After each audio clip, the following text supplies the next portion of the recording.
from cover crops to animal usage in the vineyards. So they've got sheep that are grazing in the vineyards. Hi, Rob Linhart here in the Hazel's Wine Department, and we've got a little something special for you today. We're here with Josh Abrams from BDC, and he's also representing Bonterra. And we're going to be talking Bonterra, and specifically about a new movement that's coming on now called regenerative organic farming that's starting to take hold in viticulture and wine growing. And we're going to also introduce a new line from Bonterra, their estate wines. So Josh, why don't you tell us a little bit about Bonterra and about what they're hoping to accomplish here? Yeah, thanks for having me. So Bonterra has been a leader in this space for many, many years, going from sustainable to organic, and now we're in this age of ROC, which is Regenerative Organic Certified. It's kind of a comprehensive look at farming. I mean, we were just talking about it. Really interesting stuff from cover crops to animal usage in the vineyards. So they've got sheep that are grazing in the vineyards, which helps them reproduce organic soil, keep weeds out, a lot of really interesting practices. It even extends to the human element as well with equitable workplace conditions, gender equality, and it's just a really interesting practice. And Bonterra is kind of leading the way in the wine world in this regenerative organic movement. Excellent. So what are some of the sort of specific benefits of cover crops, for example? Yeah, I mean, first of all, you get this biodiversity in your soil, so fruit trees, all kinds of wonderful things. It also helps to turn over the soil, keeps away erosion, so less risk of that. The carbon is reintegrated into the soil. So there's a reintegration process which keeps the soil really healthy, really fertile, and allows for these vineyards to kind of keep reproducing on the same level. Awesome. So I also understand that they're also recycling some of the used grapes, if you will, the pomace. Yeah. What are they doing with that? Yeah, they're taking the pomace, the skins, the seeds, all those things. It's composted, it's re-released out into the soil, super cool process, and just closes that circle. And with that, Rob, Bonterra, I think, was the first and is one of the leaders in this self-sustaining, close the loop sustainability movement in wine. Is there anything else that they're trying to do here? Any other points you'd like to make about this regenerative movement? Yeah, definitely. There's within the vineyard itself, there's minimal tilling going on between the rows. So they're not really plowing the rows so much? Not plowing the rows. It keeps the soil healthy and allows for that carbon to just regenerate within the soil. And then also, kind of as an extension to the organic farming that they're doing, no synthetic products are being used. Right. Sounds obvious, but yeah, but no synthetics allowed. Important to point out for sure. Outstanding. Yeah.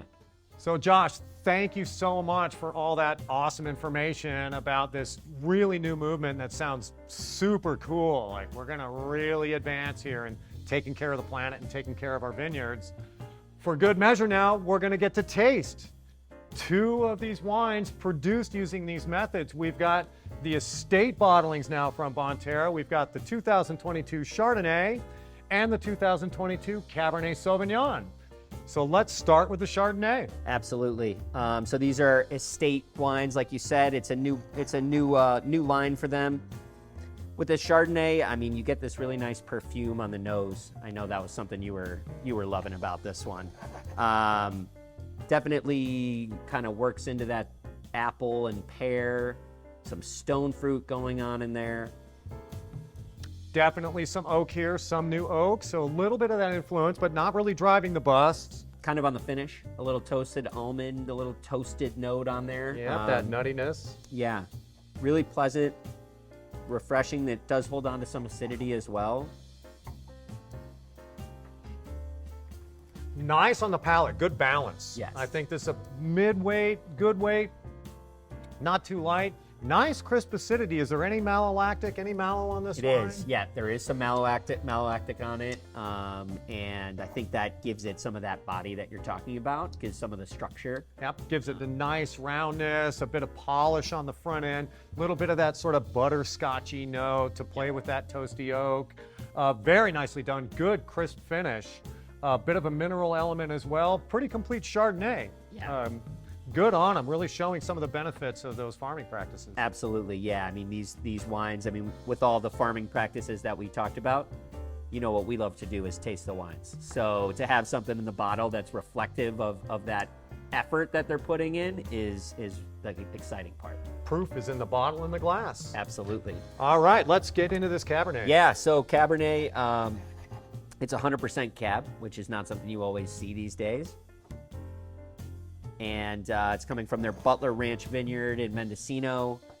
Lot of really interesting hillside aspects and you know, interesting, beautiful, beautiful place. Yeah, so I mean, right next to these beautiful Cab vines are fruit trees, olive trees, all kinds of stuff.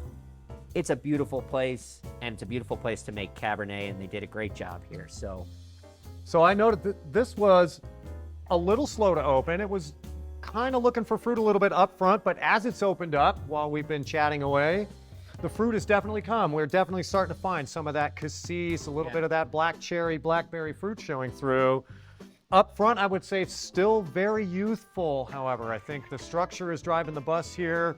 The oak is in evident, those kind of oaky spice notes. I'm getting a kind of a cigar box, cedary thing. Yeah, and you know, I do get kind of some of that mocha, chocolatey kind of cocoa powder note to it, which I think is really pleasant and a sign of things to come. Like you said, I mean, it's a 2022 Cab, definitely on the young side, but a bright future for this wine, and it's tasting great now, and I think will continue to you know, improve as time goes on. Yeah, this is just a newborn. It really drinks that way. Still very youthful again. Also getting a nice bit of grip there on the finish. It talked about that structure a little bit. We would definitely be looking for this, I think, to integrate a little bit, just a little bit of time, either air. You could decant this if you just couldn't wait. I'd say, I think I agree with you, a year or two in bottle, and this is good. All of the things that you noted, I mean, to me, that's just sign of things to come, right? All these wonderful characteristics, they're all floating around in there, and they're going to come together and are coming together as we speak. I suspect for good measure, as the benefits of the farming practices take hold, we're going to see the fruit quality continue to evolve and improve, and these wines are going to start to show more and more depth. And I think they're really onto something here. Absolutely, yeah. This is a really exciting time for this brand and for regenerative and organic farming in general. So we appreciate the opportunity to show these great wines and talk about these exciting practices that are in place out in California. Right back at you. Thank you so much. This was so informative. 2 good wines to taste to boot. What a way to start your day. Absolutely. John was the first one to pull you down. He took one drink and he started to clown.